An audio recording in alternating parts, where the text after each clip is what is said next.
Hey there, Game of Thrones fans, and welcome to the final episode in our Season 6 series. Now, I'm really sorry that this complete review has not been up yet, and it's taken so long to make. But the trouble is that I've only just got around to doing it because I've been so busy with everything else recently. We've had Holiday Club, we've had kind of the summer holidays, everything gets a bit mad. So this is kind of the final review, just in case some of you are starting to think that I've forgotten all about Game of Thrones. Of course I haven't forgotten Game of Thrones because it's my favourite programme. So yeah, this is our final review in the series, which I hope you enjoy. So without further ado, let us get on with Season 6 complete review.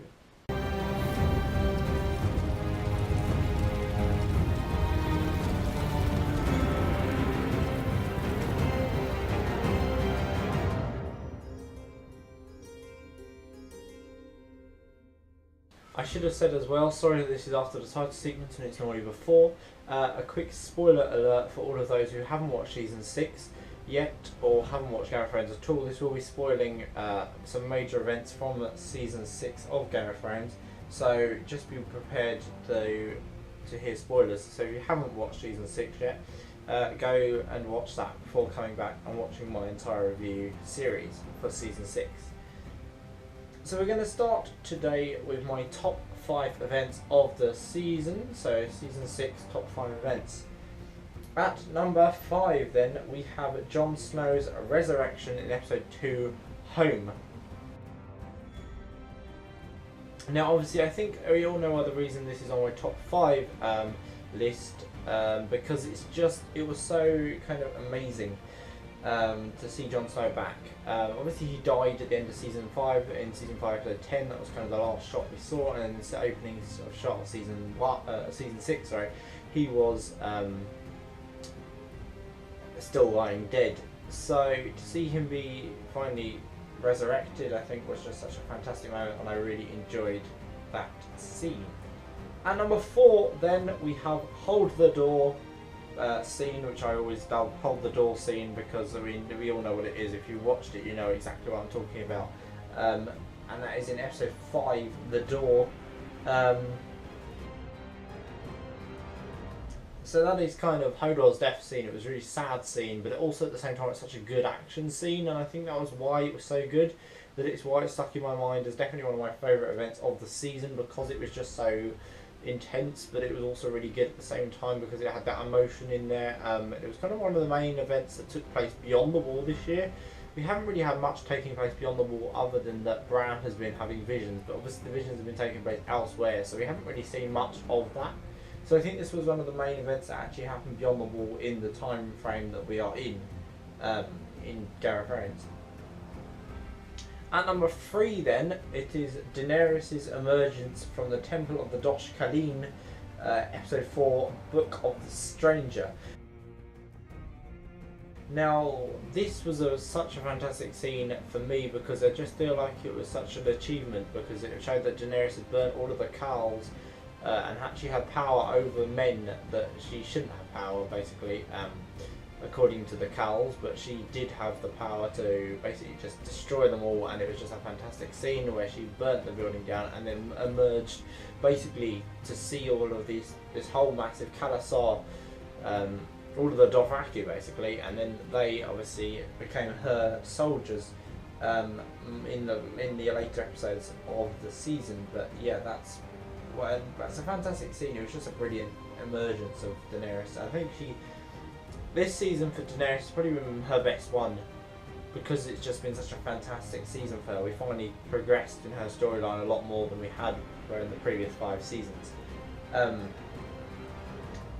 Yeah, I suppose that is kind of the main development for Daenerys this season, has been her finally setting sail towards Westeros. So number 2 then, my position number 2 on my list is the battle outside Winterfell, which was episode 9, Battle of the Bastards. So the battle outside Winterfell was a kind of, I think it's about a 15-minute sequence, if not longer than that, and it was just such a fantastic battle sequence. I think is it Miguel Shapikanov, something like that. Whoever directed it is just a fantastic director. He everything, he knew what he wanted, and everything that he wanted obviously came out really well, because the whole episode was just a fantastic episode. But it was just that main battle that happened outside of Winterfell that just blew me away in terms of the cinematography, of like the whole kind of picture quality of it all, the whole battle quality was so well choreographed. Everything was just fantastic and perfect, and I just really enjoyed it. Intense. It's probably my favourite battle scene that Game of Thrones had ever produced. For me personally, it's my favourite battle that Game of Thrones have ever done. I know they've done some pretty good battles in their time, but that was probably my favourite one. And finally then, we reach my number one position on this section, and the number one position for my top event of the season is the blowing up of the Sept of Baelor in episode 10, The Winds of Winter. Now, you probably know, if you watch the season, why this is my number one position, because it just wiped out most of the cast in King's Landing. Most of the King's Landing cast were wiped out in one smooth move by Cersei Lannister, and I think it was just a fantastic scene, because it just encompassed everything that I love about the show, the kind of unpredictability of it. And I didn't really quite go into that episode expecting everyone to die like that. I expected a lot of people to die, but not in that way. And I think that was just a fantastic moment, and I really enjoyed watching that. So now we come to my top 5 character development moments of the series, and this is basically where I look at the top 5 moments where characters have progressed on their journey, or have developed a new characteristic or a new trait, or something that has helped them develop their plot line a lot more than it has in maybe previous seasons, or even throughout the season itself. Yeah, basically that's what it is. So my number 5 position on this section then is Yara running for Queen of the Iron Islands in episode 5, The Door. I think that was at the King's Moot, I think I remember rightly. Yeah, it was at the King's Moot.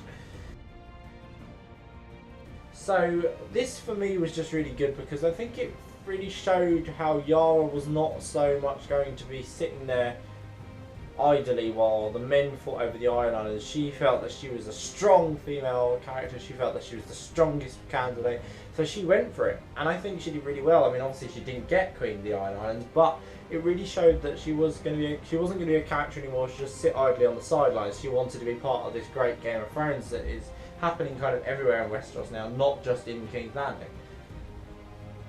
And my number 4 position in this section then is Sansa accepting Brienne's oath, episode 1, The Red Woman.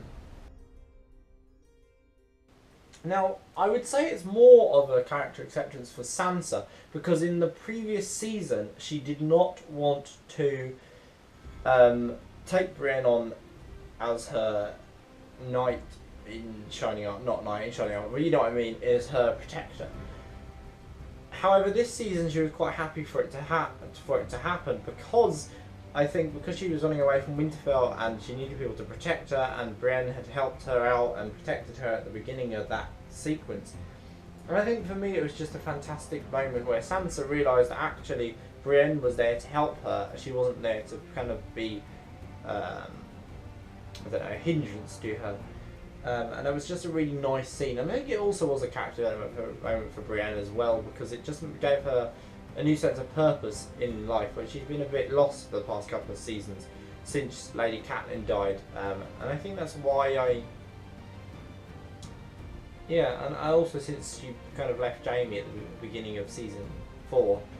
So if we're kind of in about mid-season 4, so kind of for half the season 4 and most of 5, she's been a bit lost and hasn't really had a purpose other than to try and find Sansa and Arya. And I think she had a bit of a crap season 5, to be honest.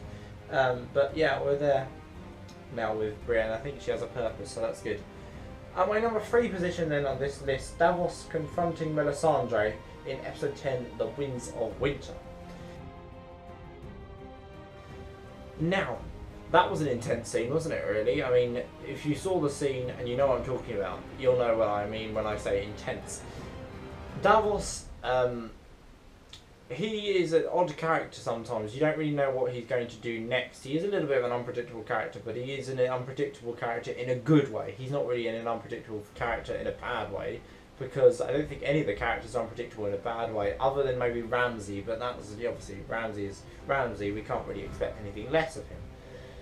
Now, this confrontation scene, I think, really brought out Davos's evil side, which you haven't really seen much of before.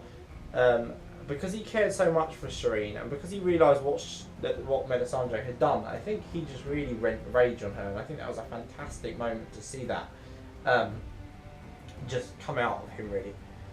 So yeah, that's kind of my number 3 position. Number 2 then on this list is Jaime's conversation with Brienne, episode 8, No One.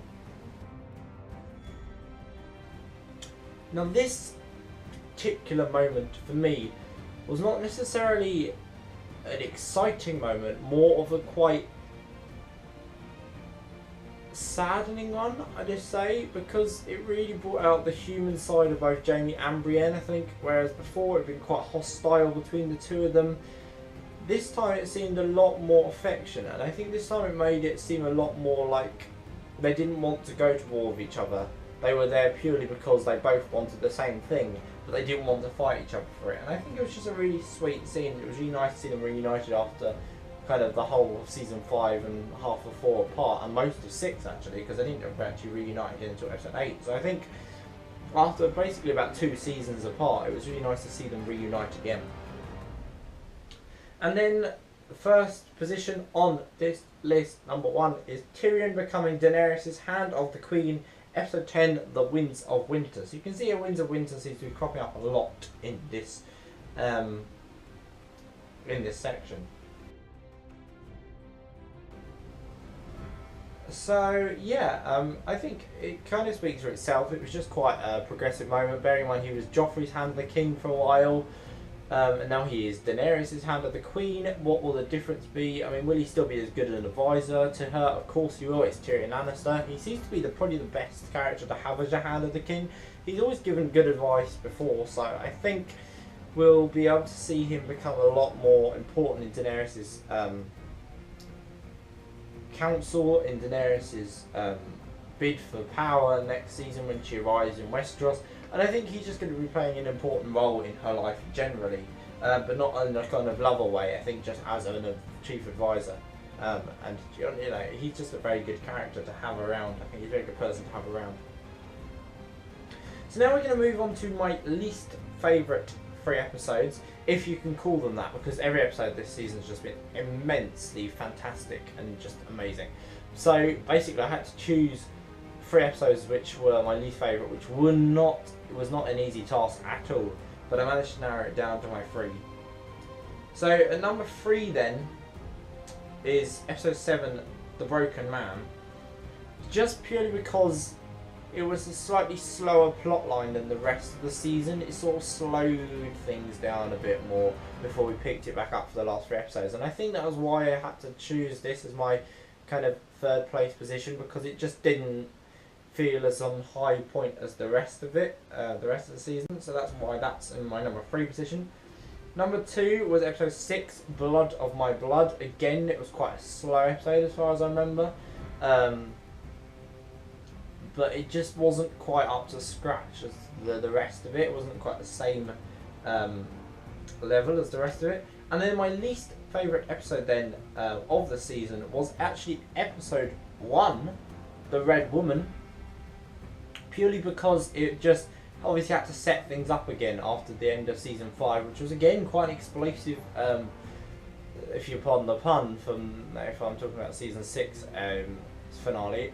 Season 5 finale was quite an explosive episode. There was quite a lot happened, and obviously Jon was dead, and it was very wall central actually. I think episode 1 was very centered around the wall, and I think it's a bad idea to do that because there's not really a huge amount of storyline happening at the wall, which was a bit of disappointment because it just didn't really feel like they should have been focusing that much on the wall when there wasn't really much of a storyline for it. But hey ho, that's what they did.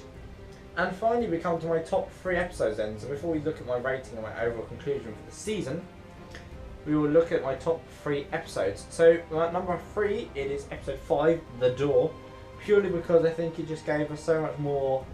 It gave us a lot of action, and it gave us a lot of backstory to Hodor and kind of that massive end scene, which was really sad. And I think it just hit all my emotions at one go. It just hit my excitement emotion, and it hit my sadness emotions, and it just kind of was everything in one. And I think that's why it was just such an emotive episode, which I think is why I put it on my top 3. Position number 2 then, episode 9, The Battle of the Bastards, purely because it was just a fantastic episode. As I said, the battle was amazing, and the bits before and after the battle were fantastic, and it also was the most satisfactory death that we've ever had on Game of Thrones, even more satisfactory than Joffrey's, Ramsay Bolton's death, which was probably the best death they've ever done because it was just so amazing. And well, other than Prince Oberyn's, I think we can argue that Prince Oberyn's death is just most amazing. It just trumps all other deaths on Game of Thrones. But the way that they did Ramsay's death, the way that Sansa had a little smile at the end of it was just beautiful. I think it was so much. It was so poetic actually. The ending of Ramsay. I think that was why it was just so weird. And finally, we come to the grand reveal, the #1 episode on my season 6. My favourite episode from season 6. I think you can all probably guess what it is based on this review and how excited I've got about talking about the aspects of this episode. Sorry, episode 10, The Winds of Winter. Purely because it was just the most explosive season finale. Again, pardon the pun. It was just a fantastic season finale, and I think it was probably the best season finale that Thrones have ever delivered. Because it blew me away. Again, pardon the pun. With the most. It just had so many special effects, and there was so much violence. There was so much death. I think we got the comeuppance for the Red Wedding. The kind of the Red Wedding revenge was completed. I think all 3 members of the Red Wedding are now dead, who basically initiated it. And I think the whole thing was just incredible. So yeah, everything wrapped up so well, ready for season 7 next year to air in the summer. Cheer emoji, sad times. But yeah, I think it's just fantastic that they ended it on such a high note. We just got to wait and see whether season 7 can live up to the fantasticness of the end of season 6. So before we talk about my rating then, let's just talk about my overall conclusion for the season. It's probably my favourite season of them all so far. It's better than season 4. Season 4 before this was my favourite, and now season 6 is my favourite. Just everything was so amazing about the season. There was so much action, there was so much violence, so much death, so much blood, so much gore, so much everything. I think the story has progressed massively since if I was watching part of season 1 the other day, and you just see the way that the story has progressed so much from the kind of the first major event of season 1 was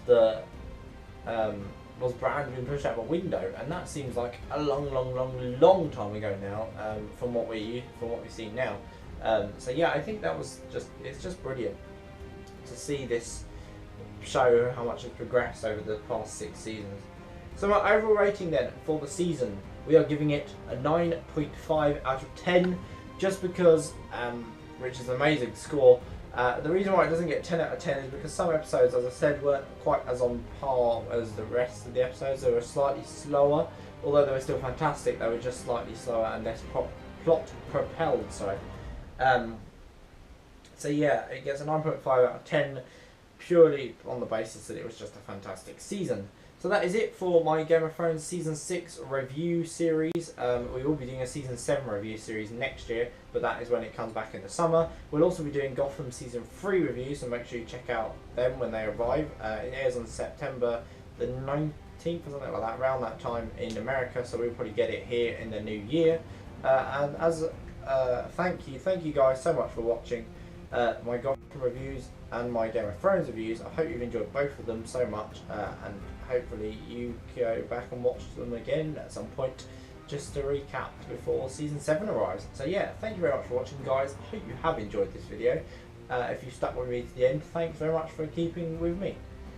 Yeah, so I will see you all very soon. I will be uploading my Pride Parade video at some point as well, hopefully within this week, and also I'm going to be filming next week when I go away on Time of Your Life holiday, so you'll have videos from that as well.